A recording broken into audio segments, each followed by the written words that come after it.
What's up, guys and gals? Your host with the most, Griever, as always, bringing you guys the final chapter of Ayakashi Triangle to appear in Shonen Jump regular. You know, I'm surprised it took them this long. There are two reasons for this move. This is chapter 88, Irreplaceable, but the thing is that let's just go over the big news about Ayakashi Triangle, right? Like, the anime series is apparently in the works and blah, blah, blah, but this is now moving. It's not canceled or anything, but it is moving to Jump Plus. Now, there's a couple of reasons for this. Number one, Jump Plus is a lot more freedom for their mangakas, right? Because unless you're damn Oda or Murata, apparently you can't make your own schedule. You know, you're highly pressured, overworked, overstressed all the damn time, right? So instead, our beloved mangaka for Ayakashi Triangle, you know, did To Love Are You, who did Black Cat and all that stuff,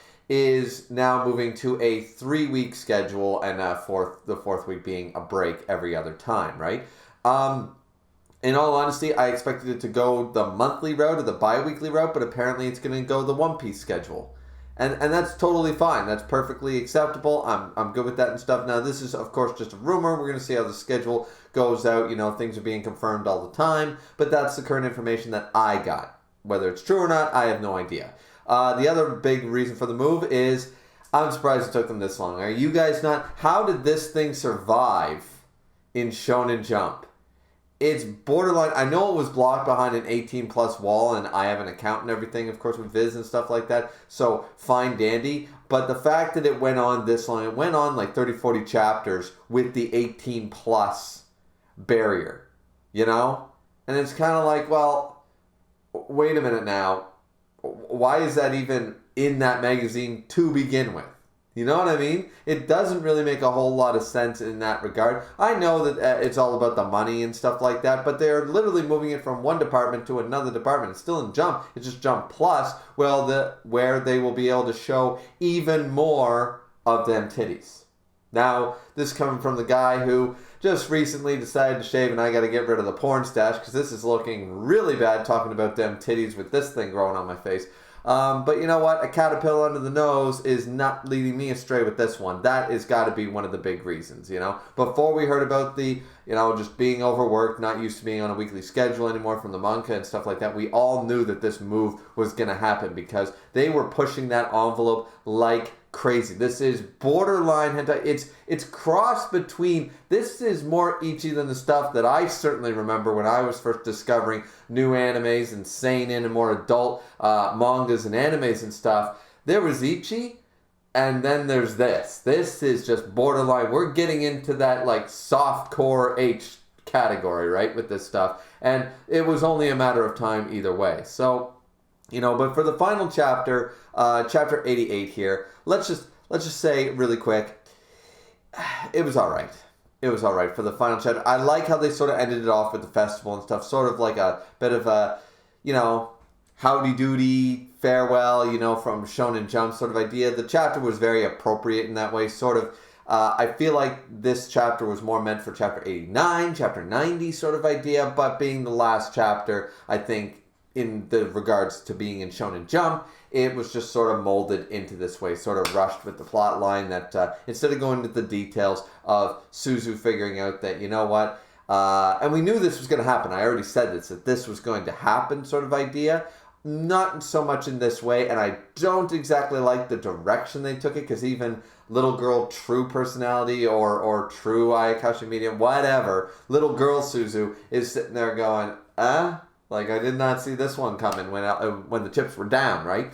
So, at the end of the day, I definitely didn't like that sort of aspect of it because it felt a little rushed in that regard. As I said, this could have went on for another chapter, easy chapter and a half, at least of some plot. We could have, you know, went into the monologuing about Suzu as a character, talked more, like, we haven't really fully resolved this issue, and now it felt like a little flat line to resolve it in this way, that at the end of the day, Suzu is still attracted to Matsuri as a person. And this is actually a sort of a good message to send, though I think we have hormones and teenagers and shit like that, and it's here for entertainment and fan service at the same time, and it's going to be sexualized, of course, in this way. It's going to be about the gender and the sexual identity, which I think You can apply these reasonings to that. You know, you can apply your arguments. You can apply your own LGBTQ XYZ stuff to it if you want.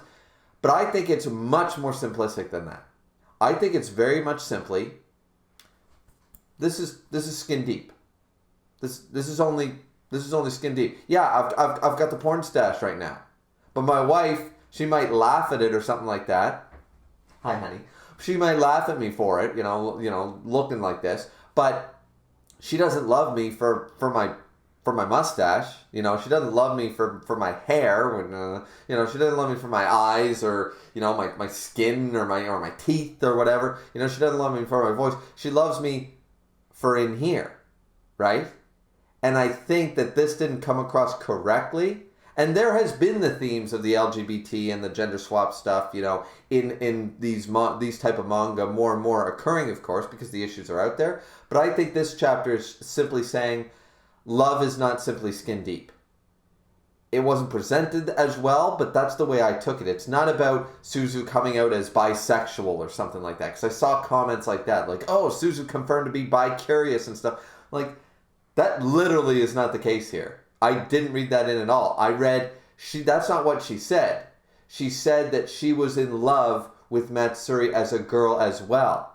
What that tells me, a little bit, that tells me is that still wants, and then later in the chapter when we get the festival and stuff and we get to see all the characters all dressed up in their, you know, in their kimonos and the yukatas and all that stuff, and it's very fun. It's a very nice chapter in that regard. It was a good send-off, you know, sort of last-minute send-off chapter, but the big thing for me was that it was just proving that Suzu is in love with Matsuri. That's all it is. Doesn't matter what form Matsuri takes. She is going to be in love with the Matsuri that she knows in the present. Hence, she didn't want to get rid of all those feelings and emotions and all the building, like all the character development that has happened for the last 88 chapters. She wasn't willing to sacrifice those memories, that time together, any of that stuff. So instead of stopping it and having her future the way it was meant to be, it didn't go that direction. So in that regard, I really like that chapter. I don't like everybody's responses to the chapter because that's the big thing nowadays, because there's a lot more awareness and everybody's out there with you know, I'm this, I'm that, I'm the other thing. The problem with that is that things like this, like Ranma Half, which long before, you know what I mean, back in the Inuyasha days and stuff, gender swap manga have been around for decades. And this was the type of message they usually tried to send in that regard. They had their comedy to it, but at the end of the day, it wasn't about sexual awakenings and identities. It wasn't about that discovery. That's a fine journey in its own right, sure, and there has been aspects of that, but in this particular chapter, I saw way too much on the comments saying the bi-curious thing for Suzu, and it's like, that's not what's going on here. It's not talking about sex. It's not talking about the appearance. It's got nothing to do with the physical. It's got to do with the heart, with the love, the theme of just, it's a romance story, people. She's in love and she doesn't care. You know what the problem I had with this was? Is I saw one guy or girl, I don't know, but somebody was actually arguing this point and brought up a couple examples, and I wish I could think of them, of people taking different forms in manga and stuff, and like the person being like, I love you, like the one I can think of right now, I guess, is Inuyasha always wanted to be a full demon, and always hated as a half demon. Kagome doesn't care whether he's human or demon or whatever. She loves him no matter what. That's the point, is that it doesn't matter what form Inuyasha takes, Kagome is in love with him, regardless of what he transforms into. Because it's not a gender thing, I think the problem is that's the problem with today, is that because it involves a gender swap, people automatically, you know, they circumvent their own insecurities, their own issues, and the climate of today's 2022 onto that. You know, gay pride and LGBT and all stuff, and they apply everything to that as though that's the only logical conclusion. But there's been so many mangas, and even Inuyasha is a bit of a weak example. There were some great examples of, you know, people turning into monsters and, you know, these creatures that couldn't even recognize their lover anymore, and then it's always the kiss, the hug, the declaration of love, always, huh? And they would transform back into the one they love. Beauty and the Beast style, right? You know, he was a beast, you know, and it didn't matter. She was in love with him at the end of the day, regardless that he was a beast. And then, you know, the frog turns into the prince, right? That's the line that it's going here, is that it's not about this. And that's one thing that pissed me off. I wanted to wait to make this review because I know this review is going to be a few days late. I'm back to work full time. Yay, but still, I just really wanted to get my thoughts ready for that because I didn't want this to be 25 minutes of ranting about that issue. Because the chapter overall, as I said, was fine. I wish the plot had gone on a little more and we had delved into this a little more because I think too many people who read this series, which, let's be honest, it's not a great series, but it's an okay read, you know, on every other week. And the thing is that too many people, I think the majority of people, took the wrong things away from this chapter, from Suzu's character development. Because this is a great character development for her. This isn't her coming out as bi-curious. This is her admitting to herself and recognizing that it doesn't matter what Matsuri looks like. She's in love with the person inside. Love ain't just skin deep, you know? So I think I've hammered that home. I think I've, you know, I need a hammer in here. I don't know why I would have one, but I think it would make my point. It would, you know, accentuate my point in that regard. So yeah, definitely, you know, and once again, I'm making fun of myself here because I'm the one with the caterpillar under the nose fucking talking about all love is all you need. So, I mean, it is what it is. It's cheesy, but this whole manga's cheesy. And that storyline has been going on long, long before. So, a lot of other storylines. It's one of the oldest ones is that love conquers all. Is one of the oldest in the book. Is love is all you need, you know, so, which isn't exactly true, but that's not the point. The point is that this was a great character moment for Suzu, and too many people took it in the wrong direction, in my opinion. I think they got the wrong thing from it. They don't see it the way the manga intended, you know, because all that does is cheapen what I'm talking about. It's saying that Suzu is a horny teenage girl. Fine dandy. We know that. But that doesn't mean that's all she's about. It doesn't mean that she doesn't just want to bone Matsuri. It'd be totally different. She doesn't just want to bone Matsuri. She wants to be his girlfriend. She wants to be in love with him. She wants to be with him. And because of the Ichi elements in this series, I feel like that message of she actually wants these other things too is being lost on a lot of the fan base community. So that's just me. So this was more of a rant video about that because I disagreed with most of the comments I saw about this chapter. Once again, I could be completely wrong and it could be all about the bi-curiousness, but all the evidence is leading me to believe, and I think I've made an excellent point here, that that's just not the case here. As I said, I am not the mangaka. Suzu is not my character, but from chapter 1 till now, she has been in love with Matsuri. This is a good message. This is a heartfelt, good-feeling manga.